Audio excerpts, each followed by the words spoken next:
The story begins with some students being summoned to another world, where they are told that they will save the world because they all have great powers, except for our protagonist named Hajime Nagumo, as he is a synergist, meaning he basically controls matter, making him useless in combat. So when they were sent into a 100-level labyrinth, Hajime couldn't handle the monsters, but the leader Amanagawa saved them. However, when a very valuable stone appeared, this young man tried to take it but activated a trap, and they were transported to level 65, where a monster appeared that they couldn't even defend against. Hajime held the monster off so the others could escape, and when the others distracted the monster for him to escape, someone betrayed him, launching an attack directly at him, causing him to fall deep into the labyrinth. Fortunately, he survived, and when he saw a rabbit, he was surprised it looked weak because the deeper into the labyrinth, the stronger the monsters were supposed to be. But when wolves arrived, he realized the rabbit was strong and would be his next victim. Then the strongest monster of the area arrived and killed the rabbit in one blow. Hajime tried to escape, but the monster ended up ripping off his arm and eating it in front of him. When the monster went after Hajime, he used his power to escape and would have died from blood loss, but he ended up right under a magic stone that produced holy water, which healed him. Hajime was desperate and frightened by the dire situation he was in, but remembering the person who betrayed him and his desire to return home gave him the courage to start hunting monsters using traps. He managed to do so without problems, but when he ate the meat, besides being horrible, it was extremely deadly to him. However, by drinking the holy water, his DNA mixed with that of the monster, and his hair color changed. But the good thing was that his power increased considerably by consuming the monster's meat, and he acquired the ability of the wolf he ate, even learning to use his powers without spells.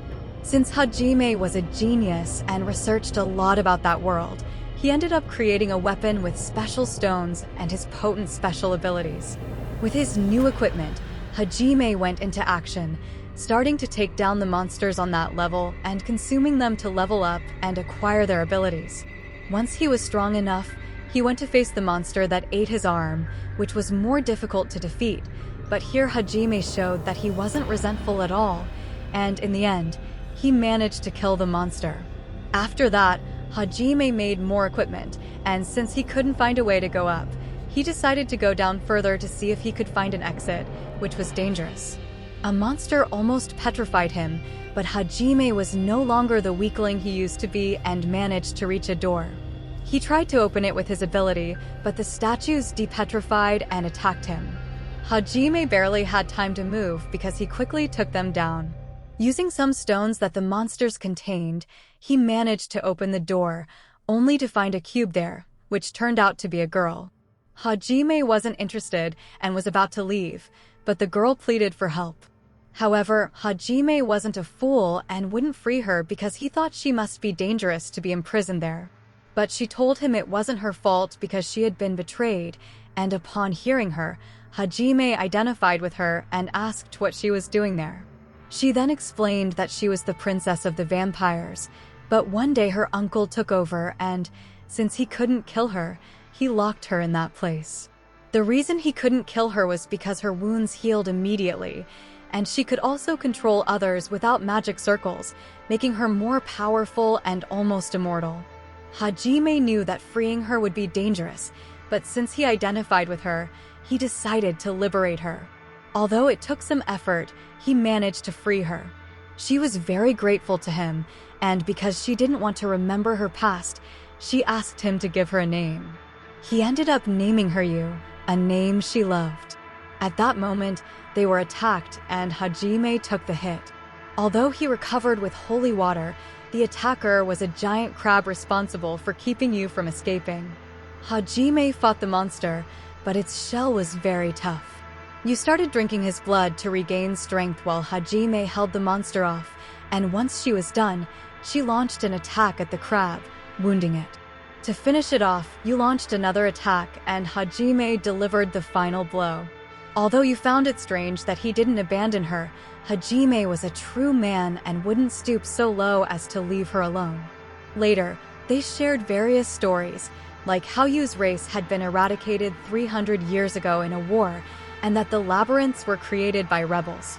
Long ago, some people rebelled against their gods during the era of the gods, but when they failed, they hid deep within their labyrinths. So it was likely that at the bottom of the labyrinth, there was an exit to the surface. While they talked, Hajime used the crab's material to create a sniper rifle. You became curious about why Hajime was in the labyrinth alone, so during their travels, he explained everything that had happened to him. This made you sad, but Hajime didn't care anymore and even forgot about seeking revenge. All he wanted was to survive and return home. Since you had no home to return to, he offered to take her to his home, which made her very happy. On the other hand, among Hajime's companions, the one most affected by what happened was a girl named Kaori. Hajime was someone special to her, and she wanted to rescue him, but it was impossible. Eventually, the rest had already given up on Hajime, considering him dead, but they still continued with their mission. Back with our protagonist, as they descended, they were chased by dinosaurs controlled by a monster who also managed to control you and almost took over Hajime, if not for the fact that the young man was a beast. So, he ended up defeating the monster. Yu was upset because he almost hit her, but throughout the journey, she kept sucking Hajime's blood. After that, the group managed to reach the final level where the most powerful monster in the entire labyrinth appeared. As expected, it was very powerful, but the group managed to smash several of its heads. However, the white one healed the others and was protected by the rest, making it even more complicated. Additionally, one of the heads created an illusion for you where Hajime was abandoning her, so they had to fall back. When you reacted, she doubted if Hajime would abandon her at some point. To reassure her, Hajime gave her a kiss to show that he wouldn't leave her. Once they were ready, the group went all out against the monster, and thanks to their teamwork, they managed to defeat it. However, Yu was very exhausted, and one of the heads had survived and attacked you. Hajime ended up defending her, but was severely injured, even losing an eye. You carried Hajime and gave him holy water to help him recover. Then she went alone against the monster, which defeated her. But as the monster was about to finish her off, Hajime sprang into action. After giving it everything he had, they finally defeated the monster. Since Hajime was very exhausted, he woke up naked next to you, as she had taken him to a place that was the rebels' hideout and had healed his wounds. After getting dressed, they explored the place and found the rebel's corpse. Hajime then entered the magical circle out of curiosity, which made him remember what had happened, and a recording from the rebel named Oscar Orcus appeared, revealing the truth about that world. On the other hand, Hajime's former companions had leveled up and managed to reach floor 65. Unlike last time, they were able to face the monster and defeat it, although Kaori still thought about Hajime. Back with our protagonist, Oscar thanked him for listening and transferred his powers along with several memories. Hajime discovered that the rebels were actually liberators, which was Hajime, tras very lo que important, pasó, aprendió a but usar I'll magia explain more about antigua, that y la later. cual era magia de After what creación, happened, y le permitía Hajime learned modificar to los use materiales ancient para magic, hacerlos which más was creation potentes, magic, y a pesar de allowing him saber to la modify verdad, le daba materials to make igual, them ya more que su único powerful. objetivo Despite era knowing the regresar a su truth, mundo. he didn't care, Entonces as his enterraron only al goal cadáver was y to se return to his pusieron a world. investigar, They y buried the descubrieron que corpse podían and started salir al exterior investigating, con el círculo discovering that they mágico, could y la exit llave through era the el anillo magical que tenía el circle, and cadáver that de the key Oscar. was the ring También from descubrieron Oscar's que si corpse. completaban los They otros also found laberintos, out that if they obtendrían más completed the tipos other de magia labyrinths, antigua, they would y así obtain tal vez more podían ancient magic regresar a su gems, mundo. which Pero como might en el help lugar them habían return un to their montón de world. materiales, However, los since chicos the se place was quedarían por filled un buen with tiempo en el materials, lugar, the group en el would cual stay there for Hajime a con su while. nueva habilidad Using his new creó un ability, brazo mecánico, Hajime se created hizo a un nuevo mechanical ojo arm, y a creó new eye, vehículos, and los vehicles, cuales podía which he could sacar de su retrieve nuevo from his new anillo. ring. The group spent 2 months in the place, and when they were ready and Hajime was looking cooler than ever, they were about to head to the surface. But before they could leave, a rabbit-like girl was being chased by a monster. When they arrived, they managed to drive the monster away. The girl, Shia, joyfully joined them, though she was somewhat clumsy. She then begged Hajime to save her people. Since Hajime wasn't interested in helping a stranger, she tried to seduce him, even claiming she was better than you because she had less endowment, which displeased you.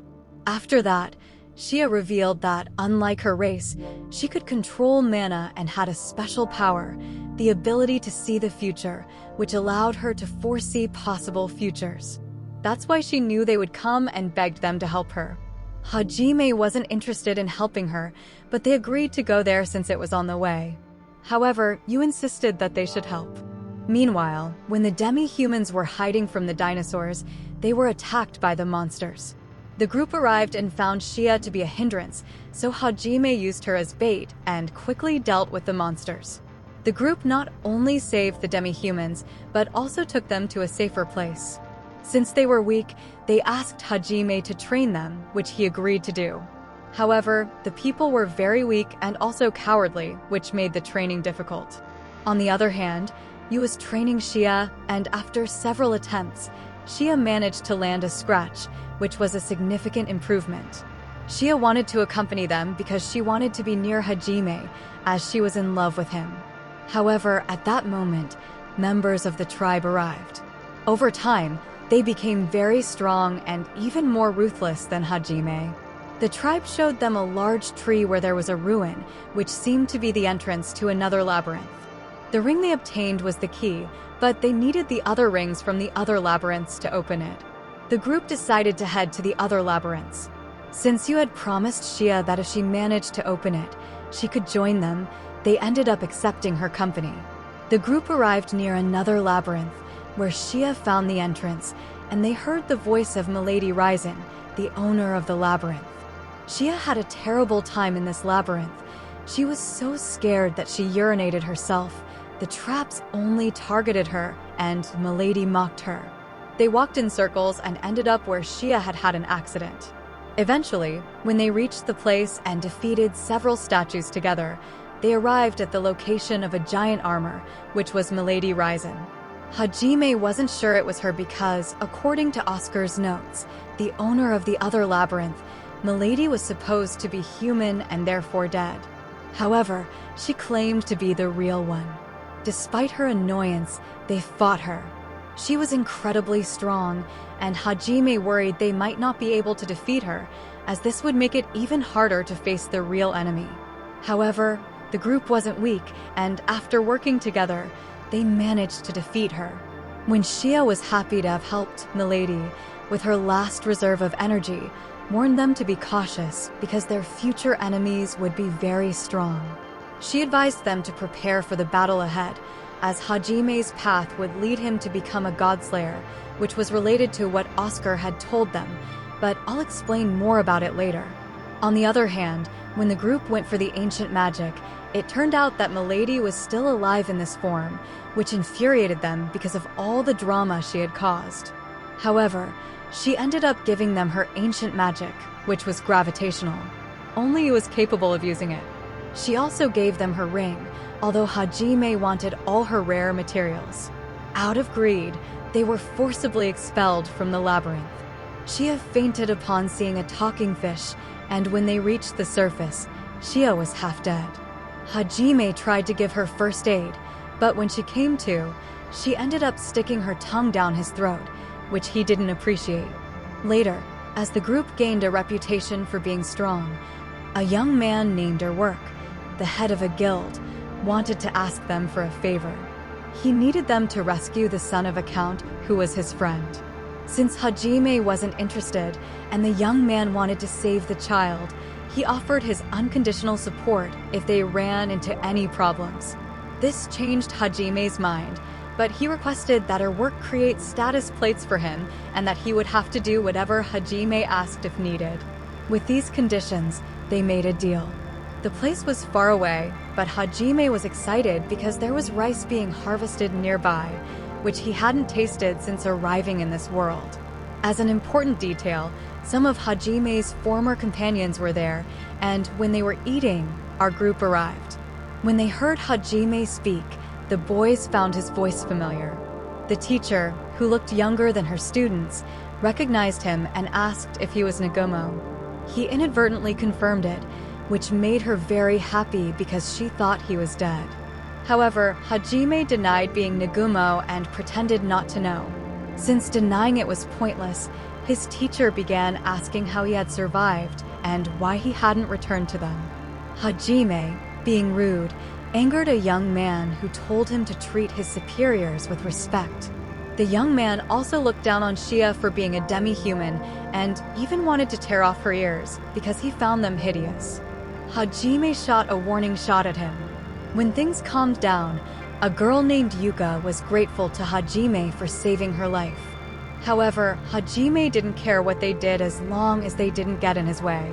Since Shia was still upset by what the young man had said, you told her that Hajime liked her ears because he had petted them while she was asleep, which immediately cheered her up. That night, as the teacher was reflecting on what had happened, Hajime came to her. After a while, he revealed the truth about the world. In the past, during endless wars, a group of people who wanted to end the conflicts discovered that their god was hiding in the shadows, manipulating events to provoke wars just for amusement. When they tried to stop him, the god turned humanity against them, labeling them as rebels.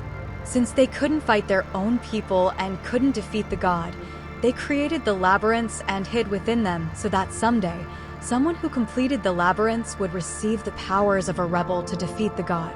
Although Hajime didn't care about what happened to this world, before leaving, the teacher told him that Kaori had always refused to believe he was dead. Since he was concerned about her, he asked her to warn Kaori to be careful because there was a traitor in the group who intended to kill him. The next day, when the group was about to rescue the boy, the teacher and the others wanted to accompany them. Since the teacher was very stubborn, Hajime ended up agreeing to take them in his truck. When they arrived at the location, Hajime used his drones, controlled with his new eye, and quickly found the remains of some knights. As they continued, they reached the place. You cleared the way, and they found the boy named Will, who was terrified because a black dragon had attacked them. When they left the area, the same dragon arrived. With so many people and Hajime protecting them, you managed to take down the dragon, but it wasn't easy, especially with many obstacles. You took care of protecting them, allowing Hajime to fight the dragon with everything he had. In the end, he managed to bring it down, but because the dragon was very tough, he ended up driving a metal spike into a spot where sunlight couldn't reach. This made the dragon react, and it started begging him to remove the spike, which he refused to do because it had attacked them. The dragon explained that it had traveled from its village to investigate travelers from another world, but when it stopped to rest, someone had controlled it and ordered it to kill the boy. Hajime didn't believe it, but you knew it wasn't lying because Dragonkind was honorable and did not lie. Since the dragon couldn't maintain its dragon form any longer, Hajime removed the spike, and it transformed into its human form, a girl named Tia Claris, who became obsessed with Hajime due to her masochistic tendencies. She was aware that an army of monsters would soon attack the city, but Hajime didn't care because his mission was to save Will. He suggested informing the city about the impending attack. Tia Claris agreed, but since it would take her a day to recover her mana, Hajime would have to lead them, which annoyed him. However, because she was masochistic, she was pleased that he viewed her with disdain, and since Hajime treated her poorly, she grew more affectionate towards him. Once they arrived at the village, the teacher asked Hajime to help save the village. Hajime had no intention of helping, but since she had been very kind to him in the past, he decided to assist them. They then prepared to wait for the army. That night, after Yuka thanked him for saving her life and was satisfied, she noticed that Tia Claris was watching him. It was because she wanted to join their group after the battle. Despite Hajime's refusal and insults, Tia Claris only became more enamored with him. Afterwards, Hajime rallied the people by declaring that they would win in the name of the goddess Saikyou, who was his teacher. Once the battle started, the group went all out against the army. They were overwhelming the army, but since there were many of them, they gradually ran out of power and ammunition. Hajime and Shia charged into the army and wreaked havoc until they found and easily captured the leader of the monsters. To everyone's surprise, the leader was Shimizu, another student like Hajime. The teacher wanted to understand why he did this, and he simply wanted attention. Valued by unknown beings, he made a pact with them where he was to kill the teacher. Since she was known as the goddess of abundance and her help in the fields was crucial, the teacher understood his desire for attention. However, she proposed that he start over from scratch and she would support him. But Shimizu took her hostage with a poison needle, demanding that Hajime give him all his weapons. Hajime refused to give him anything, as he planned to kill the teacher anyway. At that moment, she had jumped in to save her, and someone shot the teacher. When the young man tried to escape, Hajime managed to blow off his arm. Hajime was concerned for Shia, but since the teacher was in worse condition, he gave her holy water. After that, they healed Shia.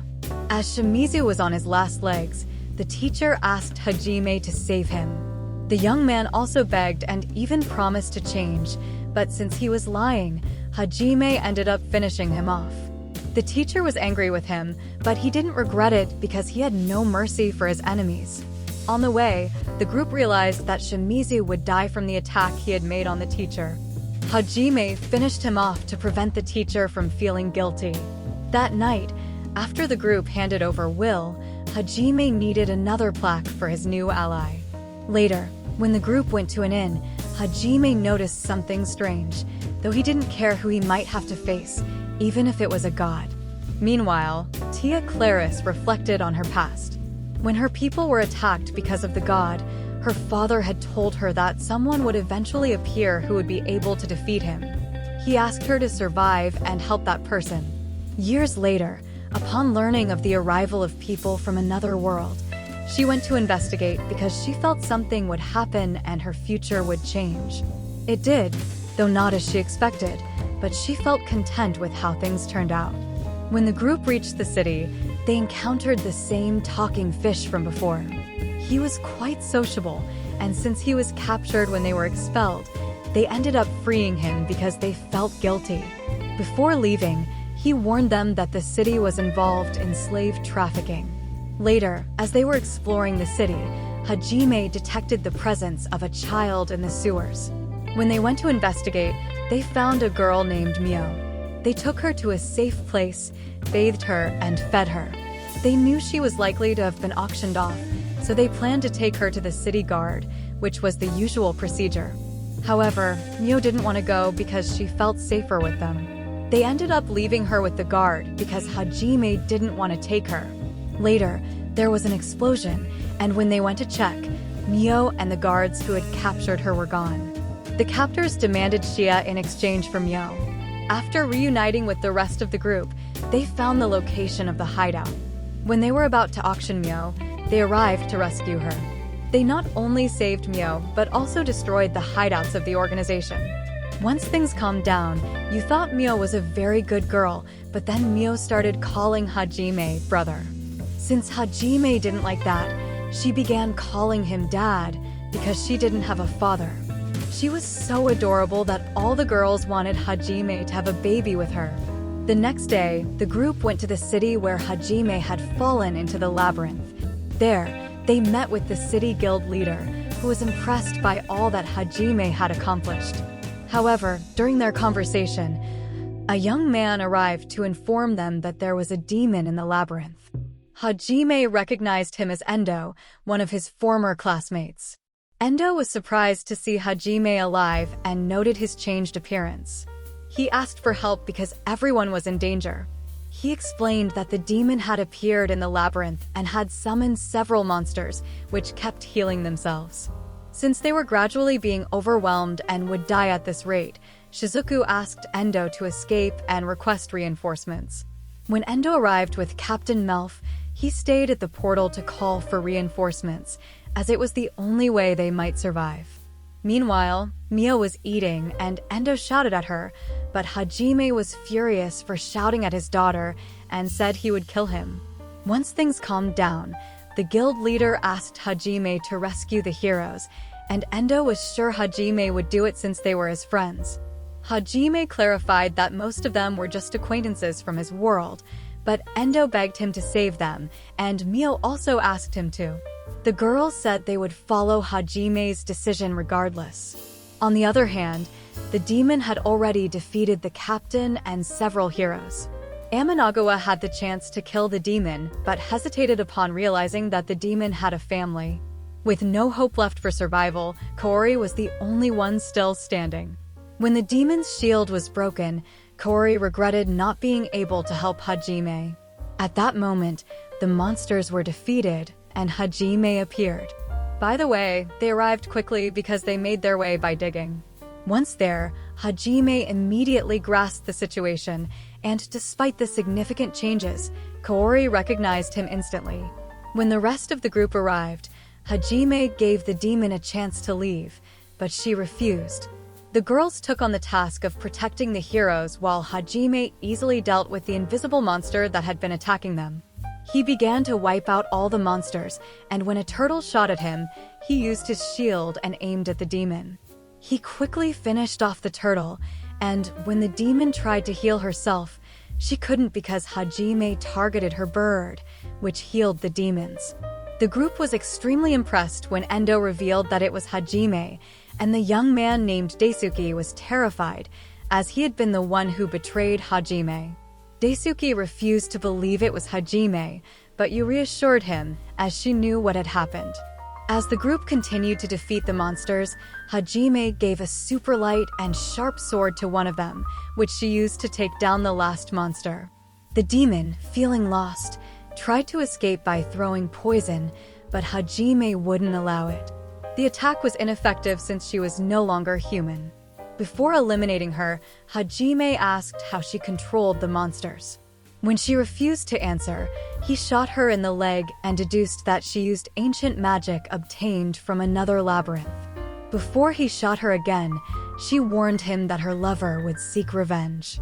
Hajime didn't care if even a god came after him, he would kill anyone who got in his way.